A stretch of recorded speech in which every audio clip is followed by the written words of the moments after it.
Computer ও cyber জগৎ আমাদের যেমন আধুনিকতাকে সমৃদ্ধ করেছে, তেমনি অপরাধীদের অপরাধ জগৎকে বিলীন করেছে। সাধারণত চুরি ডাকাতির ক্ষেত্রে থানায় চোরকে দেখা যায়, কিন্তু সাইবার জালিয়াতির ক্ষেত্রে পর্দার আড়ালে থেকে টাকা আত্মসাৎ করে সাইবার অপরাধীরা।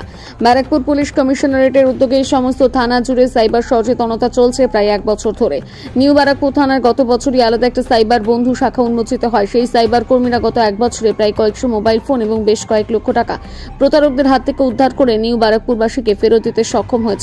এদিন দুপুরে নিউ ব্যারাকপুর থানার সাইবার বন্ধুরা পুরসভা 10 নম্বর ওয়ার্ডের সতীশ সেন নগর বাসিন্দা গাড়ি চালক নির্জন বড়াল ব্যাংক মারফত ভুলবশত ওটিপি শেয়ার থেকে 37,000 টাকা, সাজিরহাট শহীদ বন্ধু নগর কলোনির বাসিন্দা ড্রাইভার শ্যামল ঘোষ লরি ভাড়া নিয়ে 10,000 টাকা অন্যত্র ব্যক্তির অ্যাকাউন্টে স্থানান্তর, প্রতারিত টাকা নিজের অ্যাকাউন্টে পুনরুদ্ধার করে দেবার পর শাহরুখ প্রতীকী চেক তুলে দেন এবং 3 জনের নিখোঁজ বা খোয়া যাওয়া মোবাইল ফোন উদ্ধার করে প্রকৃত মালিকদের হাতে তুলে দেওয়া হয়। এদিন থানার সাইবার বন্ধু টিম উপস্থিত ছিলেন SI Soumen Das, ASI Sukanta Purkait, LC Mampi Sarkar, TLC Puja Mondal. নিজের মোবাইল ফোন এবং টাকা পেয়ে উপভোক্তারা নিউ ব্যারাকপুর থানার পুলিশের তৎপরতায় উদ্ধার কাজে প্রশংসা করেন।